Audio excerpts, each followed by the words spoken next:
Well, hello and welcome to Paletti Rosa Homestead. Well, today I thought, I should say yesterday it started. My husband and I came out to the greenhouse because there was a lot of Swiss chard, a lot, that had to be harvested.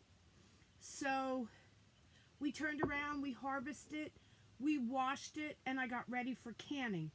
And then today I thought I'd come out, do a little bit more Swiss chard, a little bit more tatsoi, and then show you my day one of canning for this year. So the first thing I'm going to show you is tatsoi. Tatsoi is an Asian green, extremely healthy. It has a lot of minerals and vitamins and really healthy for you. It is just like a spinach. You turn around and you cook it just like spinach. But it has, like I said, it has a lot of vitamins and nutrients in it. So it's extremely healthy and good for the body. It doesn't taste exactly like spinach. There's a little bit of a different taste in it, but extremely healthy for you. So I wanted to cut a bunch of this and cut some more Swiss chard and show you how to can it and just have some fun today. In case anybody saw my last video and I asked for prayers, I'm still asking for them.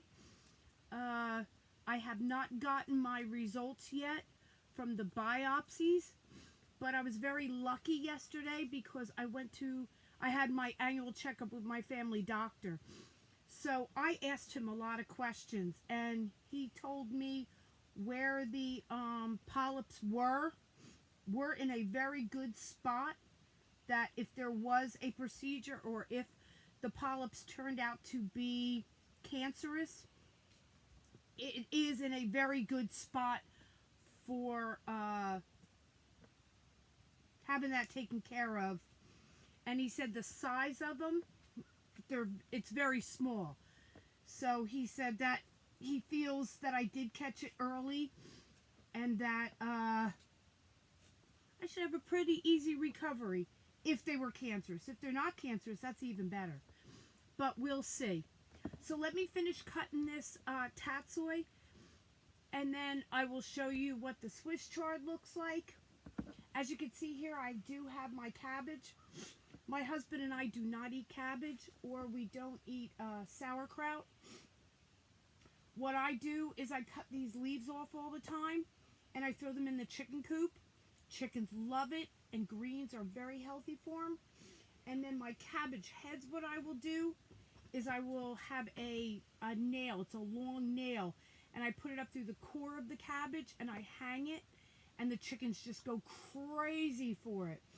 And it happened to be that I've never grown cabbage before, and I wanted to see if I can. Who knows, maybe I'll make a jar of sauerkraut. Give it a shot. But there's a lot of bugs on them. There's a lot of holes in the leaves and stuff. But it looks like the cabbage itself is doing pretty good, so we'll see. And even if there are some worms or whatever in it, I'll feed them to the chickens. They'll just absolutely love it. So stick with me and let's do some canning today. Like I said, the first time of the year, so I'm really excited. So stay tuned and I'll be right back. Well, I just pulled out the carrots that I harvested. I did not plant a lot of carrots because typically I do not get a good carrot harvest. But I'm excited about what I got. I typically don't get this size carrots. I get what I call mutant ninja carrots. So I was excited. I tried it in the greenhouse and it worked great. So here is the tatsoi that I harvested. There's not a lot. Hopefully there's enough for a jar because just like spinach, all this condenses down to not a lot. So I cleaned out my sink really well and I got cold water in it, and now I'm going to put the tatsoi in it because you need to wash it really good. Okay, so let me wash it and then let me put it in my salad spinner. Okay, so I cut all the greens off and I cut the ends off of all my carrots. So they're ready to go. The only thing I have to do is peel them all. The peels I will either give to the chickens. I'm looking to see if they like it. They've never had the opportunity to have carrots. And if not, it will go into my compost pile. So just take your thing, cut them down.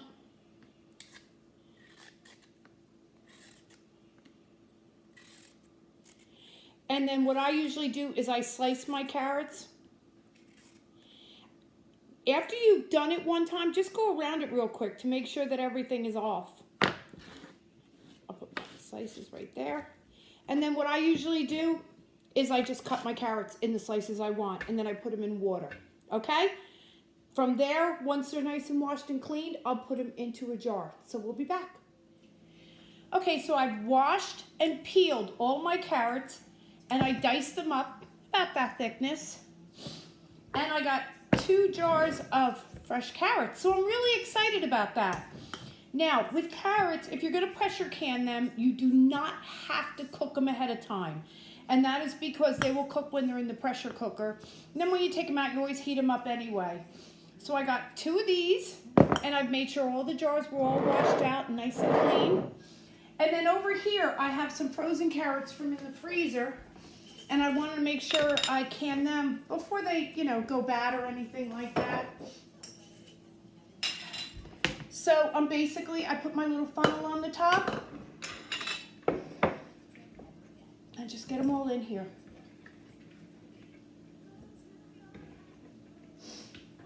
Now, because these are the frozen carrots, I'm not cutting them. I like to have some different varieties, so.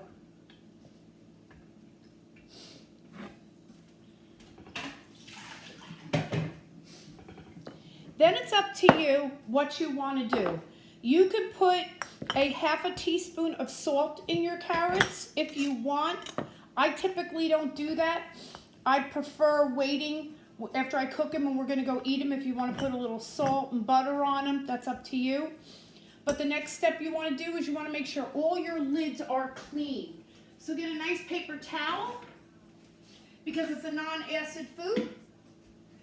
Get some vinegar, white distilled vinegar, and wipe around your jar rims. And you're looking to make sure that there's no carrots or anything you don't want on them. Even though they're all sanitized, you want to make sure there's no little dust particles or anything on it. And then take your flats, put them on top of your jars.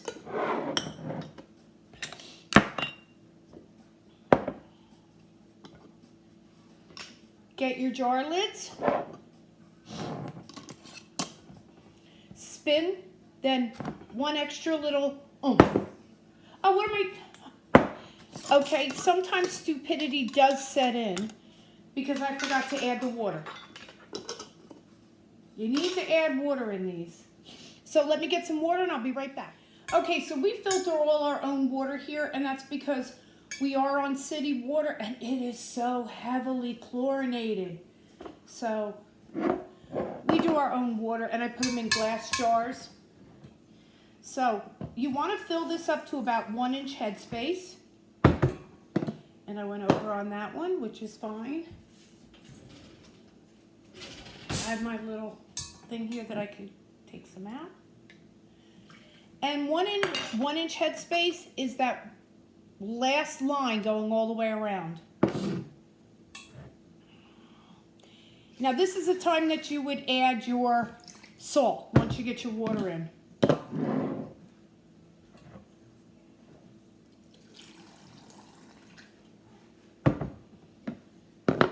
Okay, and I am going to take my paper towel again and just wipe around.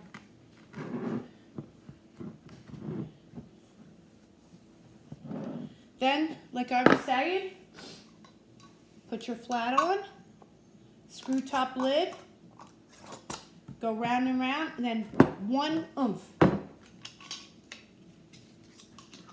And make sure you only have one jar lid on it, because it will not can if you have two flats on there. Okay, and we're ready to go with that. I'll be right back. Here are the jars that I just put the stuff into yesterday. Here is 3 jars of Swiss chard and 1 jar of Chimjasi. Now you are going to do Swiss chard and Chimjasi the exact same way as I'm going to show you using the tatsoi. Okay, so we'll be right back. Okay, so for your greens, which I did here, I washed them all in the sink. Then I went and I put them in my salad spinner to get them, not on the dry side, but to get a lot of that excess water off. And I let them sit for a while, just to, like I said, to get the excess water off. Now, whenever you are canning greens, you need to steam them. And I'm going to say steam them because you don't want them to be completely cooked. You want the leaves to be wilted. And that's so that when you go take it out of your jar, they're not all squished together and tight. So you just need them to be wilted. So I take a pot and I put maybe like 2 inches of water in it. And then I'll put my greens in it.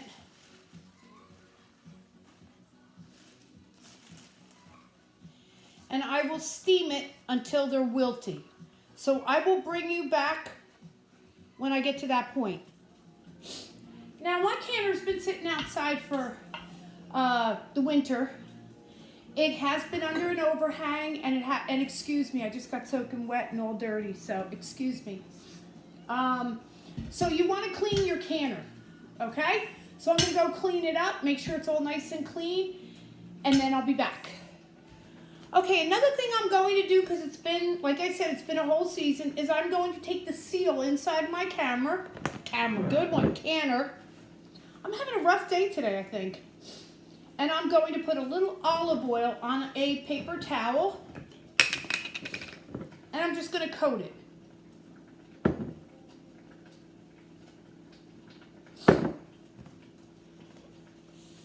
So make sure you get all the way around it. Yeah, see, and it was a little dirty. So I will be back. So my tatsoi is done. It is, if you could pick it up like this, it's done. You don't want to pick up whole leaves. And what you want to do is, while it's in the water, just separate it a little bit. Let me pick up the screen and I'll show you the inside. So this is what it looks like, and you just want to make sure you separate it, that it's not in any like big clumps. And sorry, my screen's getting from the heat. Okay, then get your jar. Put your funnel on the jar. Oh, got a little dirty from that.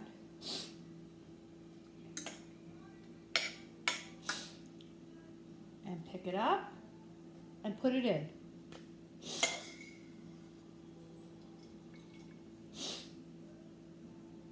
So what I gathered today was probably enough for my husband for a dinner. It's not going to be a full jar, but that's okay. I try to cook 2 vegetables or so a day, so there's not much in there, but. And then I'm going to get some fresh, clean water.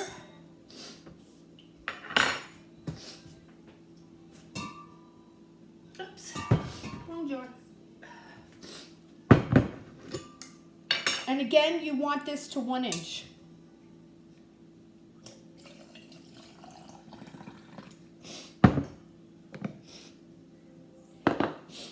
And that's how you do your Asian greens. And again, just seal it, put in your flat, clean the rim, put your flat on, screw top it, and you're ready to go. I'll be right back. Now, because I have 3 different types of greens, I have my Swiss chard, my tatsoi, and my chimjasi. I'm going to attempt to write on the top of this before canning it.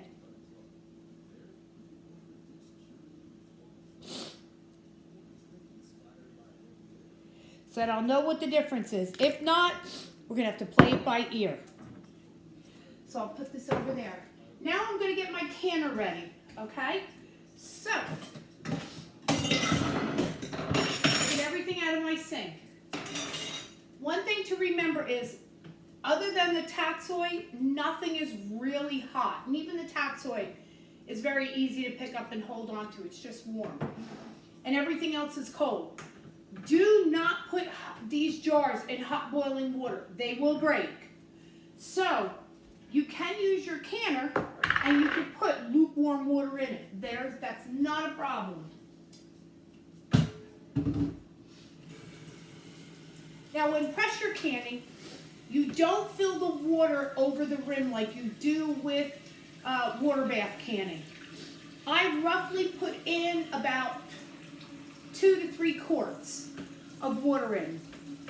And then because we have city water, and if I don't put any white distilled vinegar in, the jars will come out all cloudy and ugly looking. And I don't want that. I want them to look pretty. So I'll just put a splash of vinegar in, and that's all you need. Okay, so we'll be back as soon as I can get them in the jars. Now, when getting your canner ready and determining how much water goes into it also depends upon how long you have to can for. If you're doing corn, corn takes a lot longer than other things do. But your greens also. Your greens take in pints about 70 minutes. And if you're doing quarts, you need to do them for, I think it's an hour and a half. So I think it's 90 minutes. Correct. Where carrots only require 30 minutes. But that extra 15 minutes isn't going to matter for me because that will cook the carrots. The carrots have not been cooked. So that's the plus.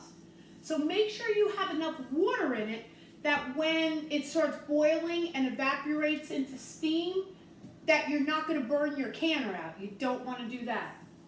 So I've got a good amount of water in here for it, and all I'm going to do is I'm going to take my jars and put it inside the canner. Now I have a canner that I could put in on the bottom 8 jars, and then I have another rack that I could put in here. Oh, in fact, that's right, I can get more than 8. Then I have a rack that I can add in more jars on top of it. And that's as easy as it is.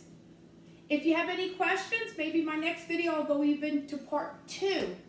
And that's working the canner, getting the jiggler right and stuff like that. I just don't want this to be too long. So everybody, I hope you have a great day today. I hope that God watches over, guides you, and protects you. So God bless everyone. And thank you again for visiting the Paletti Rosa Homestead. Have a great day, everyone. Bye-bye.